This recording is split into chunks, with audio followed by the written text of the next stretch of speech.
Buenos días. En este primer módulo nos acompañan tres personas, tres grandes expertos que no están sorprendidos por el aumento de la esperanza de vida. Llevamos cientos de años en que esto está ocurriendo y lo único que nos falta, y es en lo que ellos están trabajando, es que este fenómeno nos afecte en positivo, que podamos mantener el estado de bienestar. El profesor Montenegro nos ha hablado de una serie de direcciones estratégicas y yo creo que podemos perfectamente ponerlas de acuerdo con este módulo. Vamos a hablar del porqué. El doctor Joaquim Oliveira Martins. Vamos a profundizar en los efectos y retos económicos de este cambio que está ocurriendo. Vamos a hablar de la dirección estratégica que nos enseñaba el doctor Montenegro de reorientar el modelo de cuidados, estudiando las consecuencias que tiene el envejecimiento sobre los hospitales públicos y su adaptación al hospital del futuro, y en ello nos lo va a aclarar el profesor Jaume Ribera. Por último, en la dirección estratégica de coordinar el servicio dentro y fuera del sector, el doctor Eric Coleman nos hablará de sistemas complementarios de alivio a la hospitalización tradicional, como el autocuidado. Si les parece, al final dedicaremos unos 15 o 20 minutos a realizar preguntas y tener un debate. Empezamos, por tanto, con el doctor Oliveira Martins, jefe de la División de Políticas de Desarrollo Regional de la OCDE y profesor asociado de la Universidad de París-Dauphine. Joaquim Oliveira posee un máster en econometría y un doctorado en económicas por la Universidad de París I, Panthéon-Sorbonne. Actualmente es profesor asociado de la Universidad de París-Dauphine. Es un autor de una gran variedad de artículos y publicaciones de la OCDE y siendo economista senior en el Departamento de Economía de esta organización, coordinó y fue autor de estudios sobre Policy Response to the Threat of Global Warming, Competition, Regulation and Performance, Aging and Growth, Investment in Tertiary Education and Public Health Expenditure Projections. Si les parece, vamos a escuchar su presentación de proyecciones de gasto público en sanidad y dependencia en un escenario de envejecimiento de la población. Muchas gracias. Buenos días.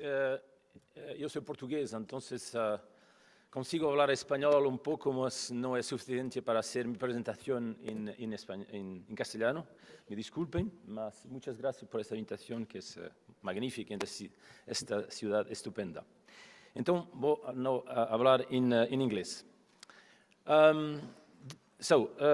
This presentation is really a work that was undertaken at the OECD to understand a bit better the drivers of public spending in health and long-term care.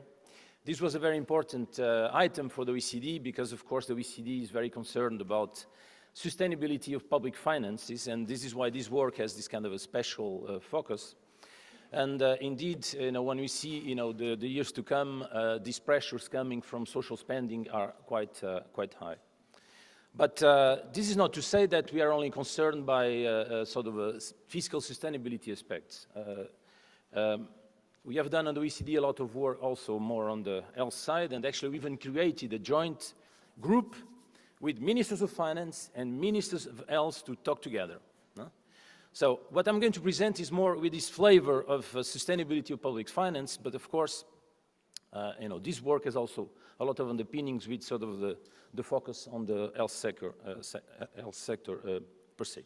So let me start with some characteristics and trends of health spending. So health spending across OECD and a number of large economies like Indonesia, India, Brazil, China, has a lot of variation. So on average, at the OECD now we are something a bit above 8%, between 8 and 9%. Some countries have very high levels, and everybody knows that the US actually is sort of outlier in this ratio of health expenditure to GDP, with above 16% of GDP allocated to the health sector. Other countries have a much lower ratio. Spain is really close to the OECD average, actually together with my country, Portugal. And of course, if you go towards the emerging and developing world, we find much lower ratios of this health expenditure to GDP. Now, what is this health expenditure made of? It's made basically of 5 items. The 2 first are really related with individual health services. So we are talking about inpatient care, talking about outpatient care. So these mainly expenditures related with services provided by hospitals, inside or outside the hospitals. Then we have long-term care, pharmaceuticals, medical goods, and the collective services. So you see that again, there is a certain variation of these different items in the composition of health expenditure, but on average, above 60% is these 2 items, inpatient and outpatient cares. One interesting sort of a note here in this chart is that the share of the long-term care, so the cost associated with the management of dependency, right, across OECDs is actually increasing. On average for the OECD now is around 14%, you see in that chart. But in some countries like the Netherlands, Belgium, Canada, Sweden, the most developed countries, now this share of long-term care is actually reaching something close to 30% of overall expenditures. In other countries, like for example in Portugal, this long-term care is very small, it's around 2%. Countries like Portugal, Greece are countries where mainly these long-term care services are provided within families in an informal way. So who is paying for these expenditures? Again, and this is why the rest of my presentation is going to really to focus on public health expenditures, is because most of these expenditures are paid by the public sector. So either through governance schemes or through compulsory health insurance, above 70% of these expenditures are paid within the realm of the public sector. Only few countries have a very substantial share of private spending, and of course, one country that has the highest share of this private spending is the US, with 34% of the expenditure covered by voluntary health insurance.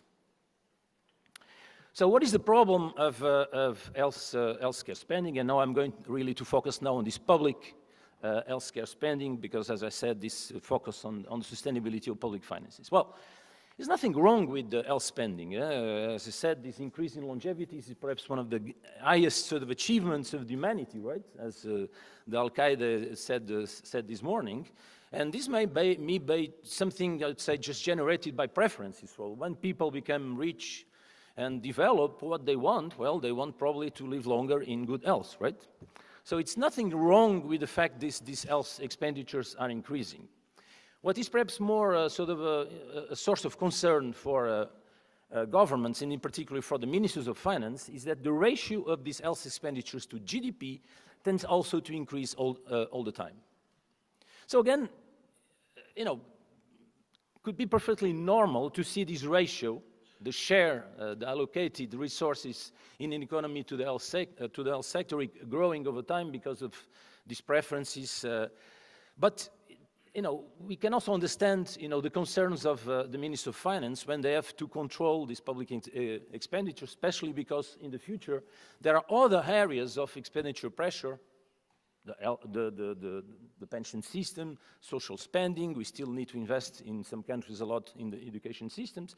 So this is why there is this sort of concern about this pattern of increase of the ratio of health expenditure to GDP. And of course the question is why this ratio is increasing all the time. So on average it's increasing all the time. Here the chart starts in 1990, 2015. If I had the chart up to 1970, it would be even sort of a even stronger, I would say, the long-term trend of increase. There are some periods of slowdown of this ratio, like for example in the middle of the 90s, and now we are more or less in a period where this ratio of health expenditures to GDP was more or less stabilized. So again, the question here, is this stabilization something durable, or this ratio is going to increase again in the near future? So this was the level. So if you look at the growth rates of health expenditure, so in these two charts I have the real so the health expenditure growth and the real health spending per capita growth. So things 2000 up to 2015. So you see indeed that after the crisis there was a bit of slowdown of this growth rate. And it is the slowdown of this growth rate that made possible the stabilization of these levels of the ratio. So, but we can also see that this fall reached the sort of either in level for the total expenditure or in a per capita basis, reached a sort of a minimum around 2012, and for the per capita data on around 2010. But since then, you see kind of a tendency to picking up again. So again, is this growth in health expenditures going to resume or not? And if it's going to resume, given that our GDP developments, so well, you know, in Europe, the economy now is picking up a little bit again, but still is quite subdued. So if the health expenditure resumes to growth rates around 3-4% a year, of course, it's going to outpace the growth of GDP, because if even everything goes well, our average GDP growth in Europe will perhaps reach 1.5 or, you know, in a very, very best scenario, 2%. So indeed, the ratio will continue to go up. So when we see over the recent years, between 2014, 15, we see where this expenditure contention was done. And this is data for Europe, but the data for OECD will be very similar. So we see indeed that the growth of rates declined everywhere in all kinds of expenditures: inpatient, outpatient, long-term care, pharmaceuticals, prevention, and administration. But where really there was huge, substantial cuts leading to actually a negative growth rate were in two expenditure items: the pharmaceuticals and the prevention. So these were mainly the items where there was a cut in the expenditures. So this is the situation. So there is a question mark about what's going to happen to this expenditure. So this is why the OECD has done projections of these items over the next 50 years, which is, I confess, a very courage, even heroic type of exercise, because forecasting things for the next 50 years is really... Okay, but let's start. So, health expenditures. What are the main drivers that could be behind this growth in the health expenditure? The first one, of course, is demography. This idea that people get older, and when we get older, we tend to spend a bit more in health care. We also need a bit, of course, more of long-term care, and especially when we really became very, very old. So demography could be a first driver of these expenditures. The problem is most of the literature on this issue has actually come up to the conclusion that it's not aging per se that is driving expenditures. Aging is a factor of increase of expenditures, but not really because of age per se. It's just because when we age, the probability of dying tends also to increase, and when you increase the probability of dying, the costs in the proximity to death also increase. And there is really a very striking pattern of the increase of costs when you are in the 1 year, 6 months to this fatal moment when you go to the other side. And the costs really increase by 3, 4, 6, and even 10-fold the average costs in sort of a normal life. So it's not really the age, because even if you are 30 years old, if you are close to death, your health expenditure is going to increase. So it's not age per se. Is really the proximity to death, and the fact that indeed when you age, on average, these populations have a higher morbidity and mortality rate. So if it's not demography, what is the next culprit? Could be income. The idea around income is basically when people become rich, they want to live longer in good health, so they are ready to spend more in health care. So in some sense, what the economists call the elasticity of spending could be above 1. That means basically then when your GDP, when your income grows by 1%, the health expenditures would tend to increase by more than 1%. So that could explain why indeed our societies are allocating more and more of health spending in our sort of a basket of preferences. The problem there is, in order for this effect related to the income and wealth effects to explain this increasing share of health spending to GDP, one would need a very high elasticity, something around 1.8. It means that GDP increases by 1% and the health expenditures increase by 1.8%. And the problem, again, is all the evidence produced by economists. And when they start looking at these things, believe me, they are quite kind of, they really look. There's a lot, there is dozens and dozens of papers in this area. Never really we're able to come up with a very high value of this elasticity, at least anything that reaches this 1.8. So it's not either income that can explain this increase of the ratio of health to GDP. At best, we could explain why the ratio is more or less constant if this elasticity is around 1. So 1% of GDP, 1% growth of health, but not more. So, not demography, not income. Here economists have a very kind of shortcut. They say, okay, it's a residual. They do that, for example, for GDP growth with innovation. When we don't understand very well what's going on, we call it a residual. So this residual, in some sense, is the measure of our ignorance. So the question here, I will try to explain a bit this morning how we can dive a bit more in this residual and disentangle the different elements around this residual. So let's look at these three elements. So let's start with demography. It's true that demography, the evolution of these demographic patterns are a bit scaring. So this is basically the change between 2010 and 2050 of the shares of the population aged 65 and above, and the shares of the population aged 80 years old and above. On the side of the 65 years old, these ratios on average are going to double. On the side of the 80 years old, these ratios are going to triple. And some countries, and Spain is within this selected group of countries, where this really, the increase of these ratios is going to be quite dramatic. So Spain is in good company with Japan, Germany, with countries like Korea, where indeed this increase of the share of these very old populations in the total population are going to increase. So is this, again, something that is worrying? Well, as I said, it's not really age per se, but it's true that the fact that we find this relation between age groups and the expenditures of health per capita. So these are data for an average of the OECD countries, and you see indeed that you find this curve where at the beginning you spend a bit more, then it decreases, then it's quite stable throughout your life, and then when you start reaching 60, 65, expenditures per capita tend to increase, and then they increase, they peak around 80, and then they start to decrease again. What you see in this chart is that there is a huge variation. So the variation in this chart are actually the country, the cross-country variation. So there is very little variation between, say, 10 years old and 55, 60 years old across OECD countries. More or less, the countries, in terms of ratios, expenditures, normalized by GDP per capita, spend more or less the same.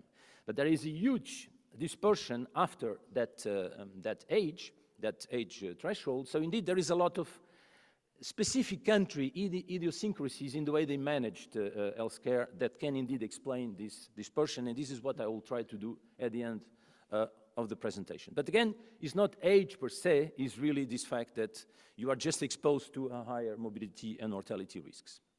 Income, so as I said, huge literature on these income effects. Most of the results, so if you start from the micro level, at the individual level, you find basically zero, because at the micro level, people are not really expressing their preferences for health, basically because they're insured. When you are insured, it's not you that is paying for your health services, so the dependency of your health spending to your income is very low. When you aggregate, you find that the elasticity tends to increase, and the highest possible estimate of this income elasticity was a paper done in 1999 by Robert Fogel, where he came up with a coefficient of 1.6. 1% increase of GDP, 1.6% of increase in healthcare. But when you start to do more refined statistical work, immediately this elasticity tends to come down, and on average, you never find, when you do it really with all the statistical, so the caveats, etc., you never find something really above 1. So at best, health could be what we call in economics a normal good. I mean, it grows in line with the growth of GDP.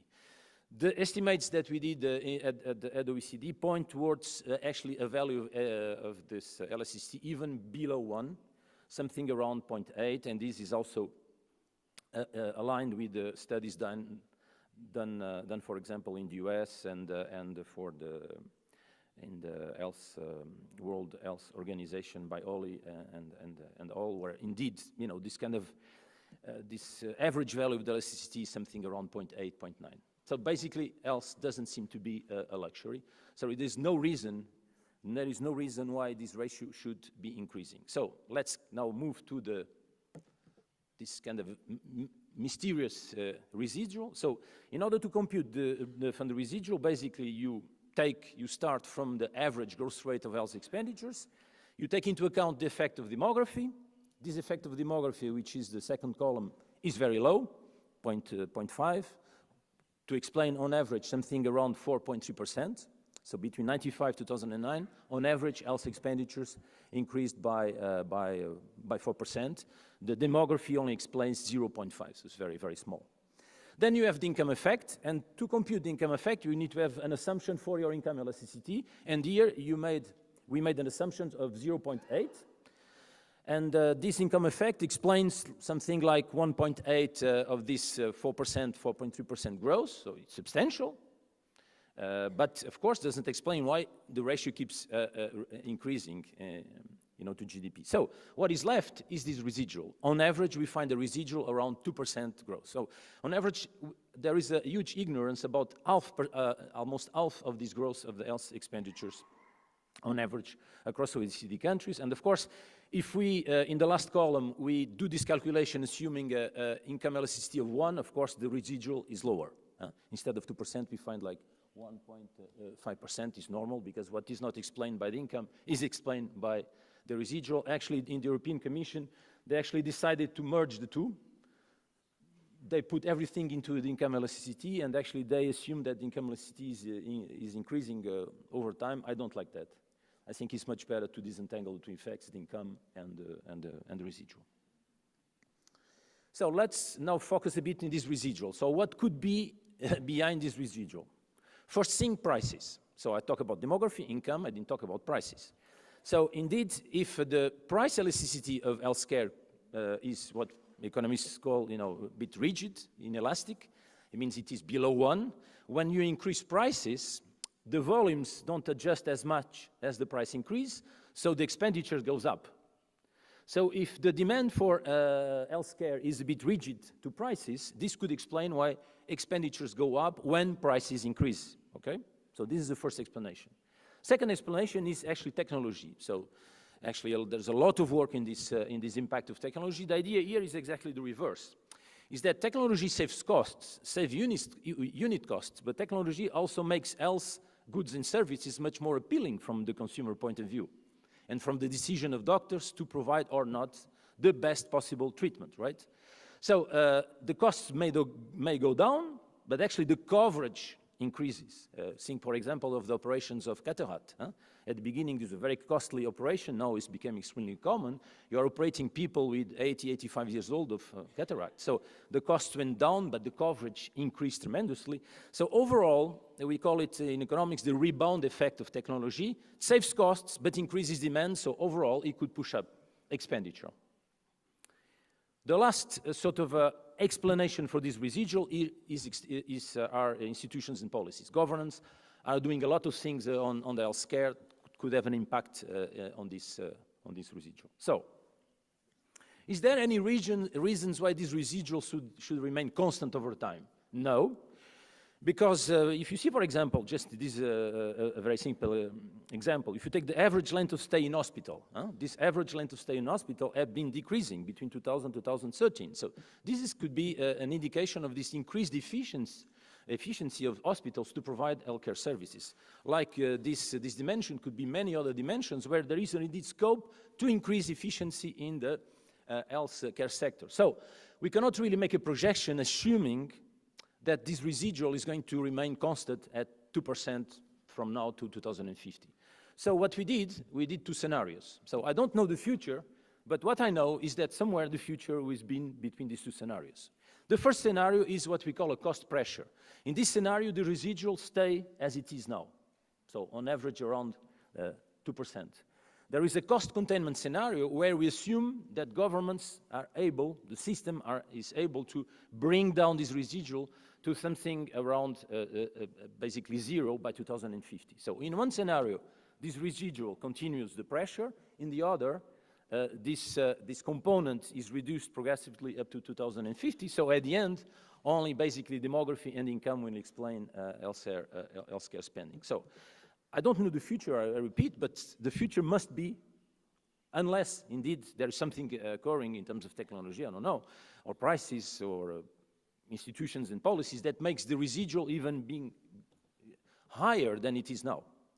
So if suddenly the residual became 4% instead of 2%, then indeed it will be even higher. But if this 2% on average represents this pressure coming from this residual, the future will be somewhere between these two scenarios. So the issue here is that, so this is by country, and what we see is that indeed this is a substantial increase in expenditure. So in some extreme cases, we're talking about doubling almost the healthcare expenditure in a ratio to GDP from now to 2050. So when we add up with the pension bill and the other social bill, you can imagine that the ministers of finance are a bit concerned about these issues. One thing is interesting is that, as I said, age is not going to change this growth and this dynamic, but is going to change significantly the structure of spending. Currently, basically 60% of the spending are for the people below 65. 40% of the spending are for the people above 65. By 2060, it will be exactly the reverse. So most of our spending, health spending, is going to be allocated for the people above 65. So in terms of intergenerational equity, this is kind of also something that needs to be looked at. Now, very quickly, what we have done recently is to have sort of a closer look in these institutions. We have developed in the OECD a number of institution-based sort of indicators. There is more than 269 of these individual indicators. These were aggregated into 20 variables describing the supply side, the demand side, and I would say the public management characteristics of the different systems. So these are 20 indicators that can be used in a statistical test to see if these policies explain or not these differences across countries. And this is basically what we have done. So there is enough variation across countries, across these indicators, to actually generate an explanatory power of these policy variables. You see this is basically a comparison of these different systems, Denmark, France, Sweden, United Kingdom. There is a lot of variation, so it's good from the statistical point of view. Then we did sort of a detailed analysis in each of these dimensions, what would be the expected impact, positive, negative, and what was the statistical outcome of our regressions. In some instances, it worked well. I mean, we are expecting a negative impact, for example, regulation of capital investment. We're expecting a negative side, and indeed, the regressions say that the correlation is negative. In others, actually, we have a reverse sign. In others, may not be significant, but there is some lines of policy here that actually have a strong explanatory power to explain these cross-country differences in terms of the health care spending. So I'm not going to go on this. This is basically the three models that we used. And this is a very complicated table, but basically, first, we just start with the basics, GDP per capita, dependency ratio as a measure of these demographic effects, the prices, and the quality effect. So you see an elasticity a bit below 1. The prices have a negative significant coefficient, which is good, because sometimes you never know. We could have crazy signs for the price effect. It's good, so it's good. And then we have two other models where we add all this list of 20 policy variables, and there are some policies that work well. So regulation of capital investment, regulation of price for physician services, regulation of price for hospital services, all this has a negative impact on expenditures. So some of these cost containment policies seem to be working. Another policy is the definition of the benefit basket also, which has, we expect a negative sign, and this is, it is negative. Other policies have sort of a more uncertainty. Sometimes we expect a negative sign and it's positive. This could be basically something related to also almost like a reverse causality. So it's because expenditures are very high in some sense that you put in place policies. It's not because you have the policies that It's not the policies that influence the expenditure, it's the expenditure that influence the implementation or not of the policy. And you also find an interesting result, because there is going to be just after a session on this decentralization of the health care sector. Actually, we find that the degrees of decentralization actually have a dampening effect on health expenditure. Overall, we are able to explain most of the cross-country residual with these institutional variables. So I think here we did most that we could do to explain this residual. Here we are not explaining the growth of the residual by the institutions, but just the cross-country differences, because basically we have this data for the institutions just for 1 year. But I think at this point, we have now a pretty good view of what is driving these health expenditures. There are certainly some areas of shadow that needs to be improved. But I think overall now we have a quite good explanation. For long-term care spending, and I finish here, it's really another world. Long-term care spending, you don't find this curve. You basically find a sort of exponential. So the need for dependency goes up exponentially with age. But the cost of long-term care doesn't depend of age. Basically, if you are 30, 40, 50, or 60, or 70, or 80, if you need long-term care, it costs more or less the same. So we did an assumption on our projections that this cost was more or less constant across age groups. And then the determinants are very different. So basically here, for long-term care, the main determinant is really demography, because it is related indeed with this exponential demand for long-term care increasing with age, mainly around 80, 85 years old, this demand increase in an exponential way. So we have life expectancy. Healthcare expenditures also explain long-term care, because when you increase the longevity, actually you are increasing the probability of being in need of long-term care. This is kind of a, and perhaps one anti-effect of